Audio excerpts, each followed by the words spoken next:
Começamos o capítulo 5 de Atos, mas vale lembrar do finalzinho lá do capítulo 4. Lembra do Barnabé, que tinha uma propriedade, vendeu, pegou o recurso e colocou à disposição dos apóstolos. Pois é, o casal Ananias e Safira fez o mesmo, mas com um detalhe muito importante. Eles retiveram parte do recurso.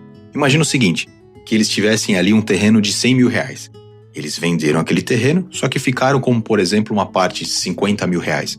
E deram 50 mil reais, como se fosse o valor total. Pensa aqui comigo, não tem problema nenhum. A terra era deles, era uma doação. Agora, qual que é o ponto central aqui? A mentira. E não era uma mentira só para os homens, eles estavam mentindo para Deus. E quem diz isso é a própria Bíblia. Eu vou ler aqui nas palavras de Pedro. Verso 4 diz assim: Não é verdade que, conservando a propriedade, seria sua? E depois de vendida, o dinheiro não estaria em seu poder? Por que você decidiu fazer uma coisa dessas?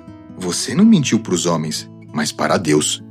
Você não mentiu para os homens, mas para Deus. E olha só o verso 5.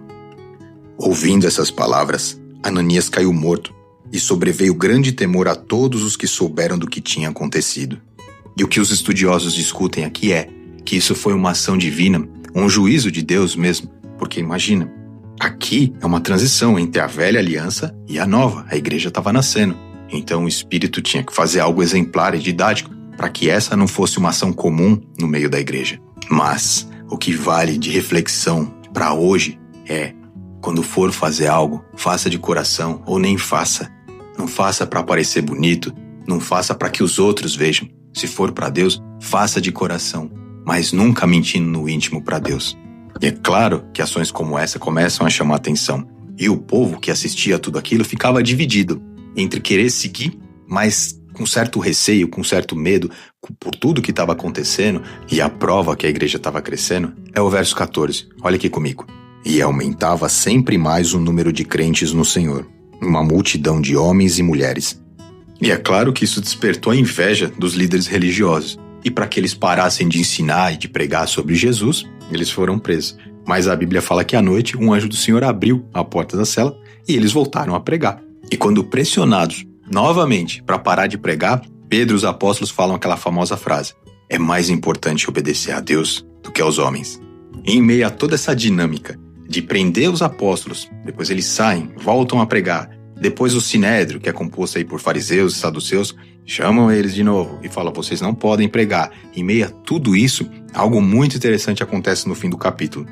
Um fariseu chamado Gamaliel, que é inclusive o rabino do apóstolo Paulo, vai dar um conselho muito sábio para todo o sinédrio ali. Primeiro, ele lembra de um tal de Teudas, que era alguém que se dizia importante e conseguiu aí reunir aproximadamente 400 seguidores.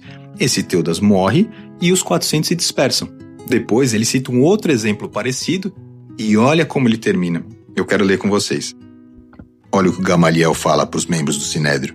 Verso 38 e 39.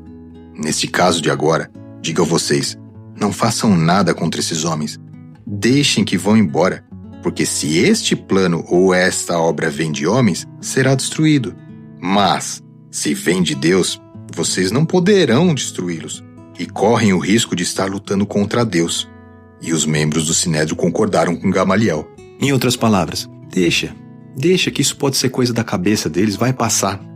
Agora, se for de Deus, vocês não vão poder fazer nada a respeito. E outra, existe um grande risco de vocês estarem lutando contra o próprio Deus. E o que a gente pode tirar de prático para a nossa vida? Nós temos vários planos. E a gente luta por aquilo, mas não avança, simplesmente não avança. Agora, fica tranquilo, que o que for de Deus vai prosperar. Se é plano de Deus, não tem quem impeça. E vamos fechar com esse verso aqui do capítulo 5. E mesmo com todo esse sofrimento dos apóstolos, olha o que eles dizem. Verso 41. E eles se retiraram do sinédrio muito alegres por terem sido considerados dignos de sofrer afrontas por esse nome. Eu vou deixar no final na tela algo que Jesus falou lá no Sermão do Monte em Mateus, só para a gente pensar a respeito disso. Até o capítulo 6.